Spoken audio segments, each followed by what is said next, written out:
Welcome to ASL. In this video, we are going to discuss the newest product in ASL's offering, which is the ASL 110 Fusion Head Array and the ASL 165 Display and Programmer. We're going to start by showing you the different connection points of this head array and how things work together. So we're going to start with the ASL Fusion, the interface box that's on the back, and the connection ports that are along the bottom.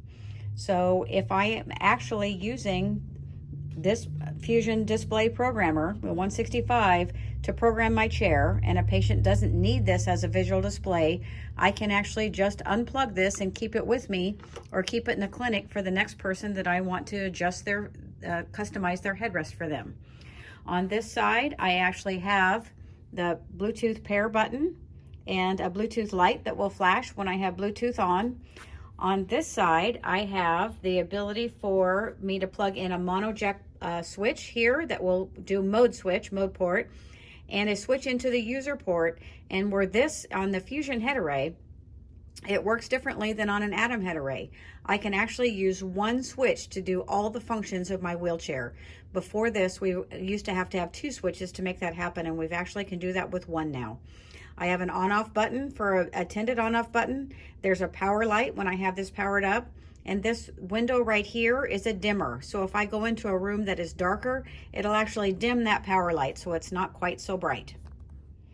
It also comes with a 9-pin connector, so I can connect this to any input module on any of the power wheelchairs.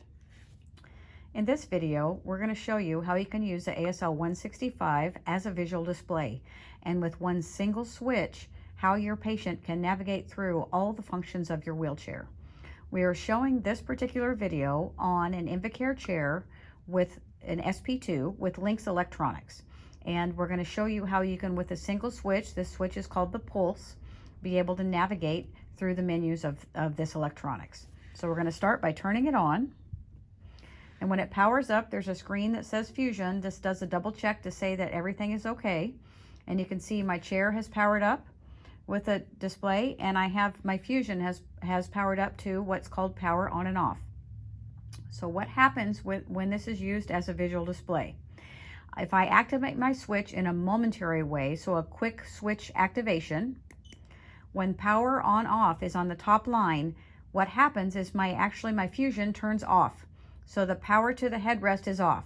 If I rest on the headrest, it is not going to drive. My chair is ready to drive. It's in a drive mode. But this is really helpful if somebody comes up to talk to you when you're driving. You can actually stop your chair, activate the switch, turn your headrest off, sit and talk to them, and not worry about accidentally activating one of the switches. And then when I'm ready to drive away, I activate it quickly, and it turns the power back on, and I'm ready to drive. If I hit and hold this switch for a timed period, which is adjustable, we'll talk about that when we get to programming. I hit and hold this. That double beep means that I'm in Bluetooth, and I know that because my Bluetooth is set up on the top line of my visual display. When I'm in Bluetooth mode, it will automatically connect to one of the 3 ASL accessories that we currently offer now for the Atom technology. So because this Fusion has Atom technology built in it. The 3 accessories are, I have a ASL 557.3. This was specifically designed for Bluetooth access to communication devices. It also works on an Xbox adapted controller, or a PlayStation controller, or leg bag emptier, or seat function controller. The Fusion will connect wirelessly to this box, which will connect wirelessly to the other things. One of the other accesses I can do, wireless access, is this ASL 558. It's a Bluetooth wireless mouse emulator. If this is plugged into my computer or into a communication device, my Fusion will access this box wirelessly. So as soon as this says Bluetooth, I would be paired to this, and then I could use my Fusion as a mouse on the screen. The last thing that I can do is the Tekla E. Now this device has Bluetooth. When I am in Bluetooth mode, it would wirelessly pair directly to this. This Tekla E will wirelessly connect to up to 8 devices, which can include phones, whether it's Android or iOS, tablets, lights, anything with Bluetooth access. This will allow me to connect to it wirelessly, so up to 8 devices. So when I'm in Bluetooth, I don't have to do anything. As soon as this top line says Bluetooth, it will actually pair there. If I hit and hold this device, I'm going now to next function. What that means is I can change through the functions of my wheelchair. So that was 3 beeps, means next function. If I activate this switch quick or in a momentary way, just really quick, this is going to take me through from forward to reverse. I just went. Now I'm in seating, so I have my seat access, so tilt and elevate. If I activate it again, now I have recline and legs. I activate it again really quickly, and I'm back to drive forward. This will cycle through all of the things that I have turned on in that profile. If I hit and activate this and hold it again, so when I'm in next profile, if I do a quick activation of this, it will take me through all the profiles that I have turned on in my wheelchair. So on this particular system, it's set up that I have a profile set up for joystick use. We do have patients that use joystick in the morning and use their head in the afternoon. So with this one switch, they would be able to go back and forth from driving with a joystick to driving with their head array. I activate it again quickly. I get into my seat functions. I activate it again quickly, and I'm back to my headrest drive profile. That's how this works when I'm in Lynx Electronics. I'm going to hit and hold this again and get back to my power on-off mode. So this is how the ASL 165 can work when it's set up to be used as a visual display. In this video, I'm going to show you how the ASL 165 can be used as a programmer. This will allow you to customize the driving experience for the patient that they're using the Fusion for.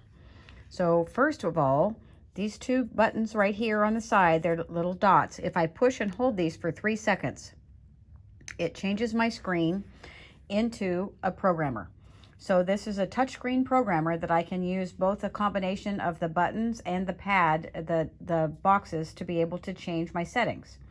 The first thing we're going to get into is pad settings. If I activate my pad setting, my new screen pops up that says set pad type. From factory, when you touch set pad type, the Fusion comes as a proportional drive control. So each one of the pads can be adjusted individually, but as it comes from factory, all 3 are proportional. If I want to change that, so if I have somebody that has really good abilities to have pressure back and forth, but possibly doesn't have good rotation, I may want to make the side pads be a digital system, like a standard head array. So if I tap these digital boxes, I have just made the left and right directions of my Fusion be a digital control instead of proportional. If I want to start somebody out with a standard head array, if they're new to mobility and we're just getting ready, we're going to work later on using proportional control for them. If I tap this pad, I can make all 3 of them become a digital drive control system. I'm going to put this back to proportional. And again, I can do that by each pad. And then once I'm in proportional, one of the other things that I would want to do is be able to adjust the pressures or the thresholds of how hard I have to push on the pad to get to the proportional control. If I hold and activate for 2 seconds one of these buttons, so this is orange on the bottom, this is telling me that the pressure that I am setting right now is the back pad pressure. If I push on my Fusion head array now, if I push back on there, you see that green line pop up? I'm pushing my head on the back pad of the Fusion. So this is setting the minimum threshold. How hard I have to push minimally to start the proportional control. If I have somebody with weakness, I want those numbers to be lower. If I have somebody with spasticity or tone, I may want those numbers to start out higher, that I would push a little bit harder on that. To make this adjustment, right now you can see use the arrows on the side, okay? So the minimum pressure is at 2. I can take this up to make it goes from 2 to 100. So if I have somebody that I want to make that pressure a little bit harder for, I'm going to keep pushing this button up until I get to maybe a harder number. Can you see that yellow bar is starting to come up? That now is the minimum threshold for me to have to reach to get to proportional control to make my chair start moving in a proportional way.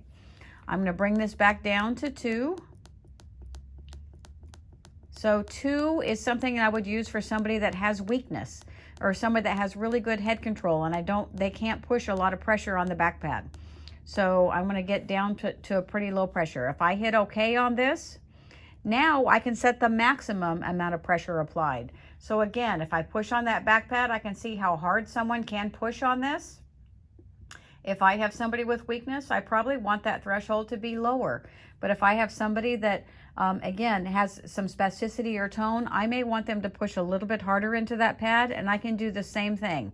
I can increase the amount of pressure or force required to get to the proportional control.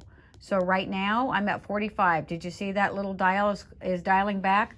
That means to get to my maximum speed, I have to push harder onto that back pad. And I can make these settings and adjustments by each pad. So I can do left and right and the back pad independently. If I have somebody that has good rotation to one side and not the other, then I can make one harder and one much easier if I need to.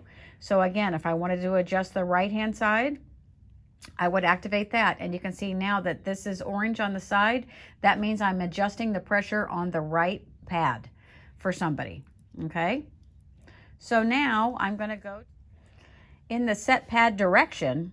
If I activate that, it actually brings up the directional pads. In the past, I used to have to unplug a switch if I wanted to put forward in a right side, or if I wanted forward not to be available for somebody just yet, if they wanted them to be able to just go left and right. Well, now we've made that much easier. Say if I have somebody that I need that back pad to be a headrest and not a drive control, all I have to do is tap that direction and it moves in a clockwise way around until it goes off. So right now I have no forward direction in this headrest. The back pad of my headrest is now a rest.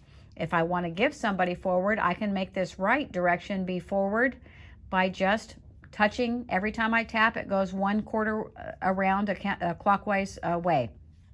Now my right pad is forward, my left pad is left turn. If I wanted right turn, I could put that somewhere else. I could plug a switch into that switch port and make it be at a hand or a thigh. So depending on what your patient's movements are, you can totally customize and adjust this just by tapping the directions of the switches. I'm going to put these back to a normal drive setting. And now I've adjusted both of those. I'm going to go to my settings. My user settings allow me to adjust how this basically behaves. So the clicks are auditory cues. I don't know if you guys could hear that each one of those functions that we were scanning through when this was being used as a visual display had a different auditory beep. Well, if somebody doesn't like beeps and it's annoying to them, I can actually just slide this off and now there is no beeps going to happen. So the only way you would know that something changed is if you looked at the screen to see something. So this is when the green light is to the right hand side, it's going to be on, so you're going to hear the auditory cues. Power up idle. This is something I use a lot when I'm doing assessments with someone. What this means, if I have this turned on, I slide that over, that will actually, when my power chair turns on, my fusion will stay off. And that's really helpful for when we're transferring somebody into a chair or when we're doing assessments. Typically what happens is if I turn the chair on, my headrest comes on with it. I have to have somebody move their head away from the headrest so it doesn't see it and I don't get an error code. Or what happens is I have to grab their head and pull it forward until the chair boots up and is ready to go, and then I can put their head back in the headrest. With power up idle turned on, my head array stays off when I turn the chair on. And then with a single activation of my switch, it will actually turn it on. So I can say, are you ready to go? And we'll activate this switch and the chair then will start moving whenever they're ready. The other setting on this is RNet Enable. This will allow me, when I'm using this device on a chair with RNet electronics, it changes the settings within this that will actually allow it easier navigation through RNet. So the other thing I have here is timeout. That is how long I hold this switch in order for the display to scroll to the next menu. So I have 1.1, 1.5, 2, 2.5, 3, 4, 5, and off. I can turn it off. So if I don't want somebody to accidentally get this and change their mode that they're in, then we can turn that off and they won't have access to make that happen anymore. So 1 second will now, how it's set up right now, will move me through my functions I have set up in my menu. On the feature list, this will allow me to turn on and off functions for somebody to have to navigate through. If I have somebody that is not using Bluetooth, they're not using an ASL accessory for Bluetooth, then I will want to turn that off. If I have somebody that's not using a profile change, so they only have one profile set up for them, I probably want to turn that off so they don't have to scroll through all of those things to get back to driving or get back to power on off wherever they are. And I'm going to show you now the difference in the screen. When I get back to here, there's only 2 settings. Bluetooth is not there and profile is not there. So now I would only have to scan through both of these things to get back to driving or to be able to turn my head array off. So I'm going to get back into the program menu, hit and hold that, go into settings, feature list, and I'm going to turn these back on, and now they will be back on in the menu. So we're going to go to performance. Performance will allow me to actually change how the head array performs to the chair. The first thing that's really important is this veer adjust setting. Now, if I'm taking a head array from a mid-wheel drive chair to a front-wheel drive chair or a chair with Lynx electronics to RNet electronics, it actually behaves a little differently. The neutral window of that chair becomes a little different depending on the electronic type and the wheel position. So if I'm driving, and it's really hard, if I'm driving proportionally with my head and that back pad is telling me just to go forward, there's a lot of times where your chair will actually veer slightly after you go about 10-12 feet. And with this adjustment, I can actually fine-tune that this chair will drive very, very straight. My range is -12 to +12, and I can tell you 1 or 2 degrees of difference makes a big difference. What we found is that on an Invacare chair with SP2 with Lynx electronics, -2 is a very, very nice, smooth, straight driving experience. If I move this to a chair with a front wheel drive, sometimes I have to take this to the plus side.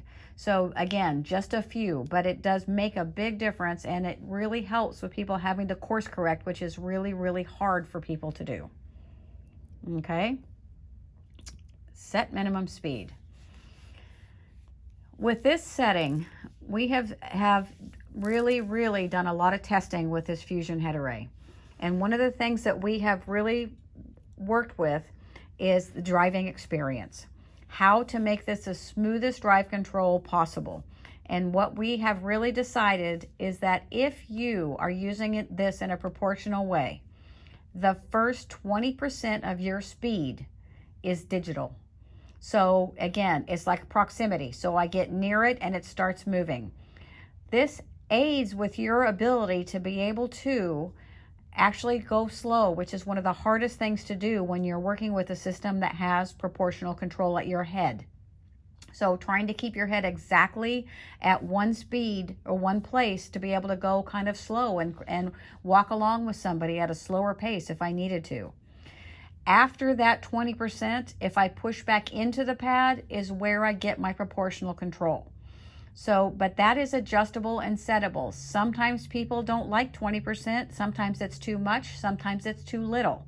So in this setting, you have the ability to change this control from 15% to 30% to off. I'm going to show you how that goes right now. It goes 15 or 20, 25, 30, and then off. If I have this set to off, I have no digital input at all. Sometimes a patient may want to just rest their head on the pad and then push into it to start driving. That is what I would do in this setting. So I would turn this off so that they can rest on that back pad, but if they want to drive and get to proportionality quick, then I would just turn that off and be able to push into my pad and make that happen. For some patients, they like it at 15%. What we have found is 20% is the most smoothest driving experience on most all chairs. So from factory, this is how it comes set, but you decide for your patient what you want that setting to be.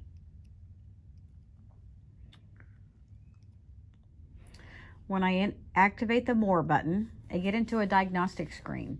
This will allow me to get into a couple settings. One is reset to factory settings, but the other is a diagnostic setting, so I can look to make sure that my Fusion is working as expected. The other thing that this screen will do is give me the ability to say what version of the ASL Fusion is on this chair, and then what version of the ASL 165 display is I'm working with. So both of those things are really important if you're going to need to do some troubleshooting, or give us a call and we'll want to know which versions those are. If I activate my diagnostic button, it brings up a picture of my Fusion, and what this does, it will allow me to say, if I get near my screen, it'll say I have now, when I get near it, you can see this is set for 20% digital before I get to proportional.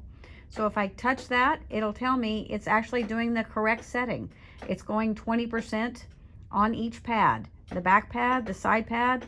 So after that 20%, if I push into that pad, which my chair would move if I did, it will actually tell me how hard I'm pushing and how much pressure it's giving. So it's a good diagnostic to say the force information is correct and the digital information is correct. So I'm going to go back here, and then reset settings is the next activation. If I've been playing around with this to see what all these functions do, or I just decide, you know what, I need to take this back to factory and I don't know what all those settings were, if I tell it I want to go do this factory setting, I go back to yes. It's going to ask me, are you sure you want to go back to factory settings? And if I click OK, it takes me right back, and in real time I've set back to how the system came out of the box. I hope you found this video helpful, and as always, if you have any questions or need help with anything, give us a call at ASL. Thanks. Bye.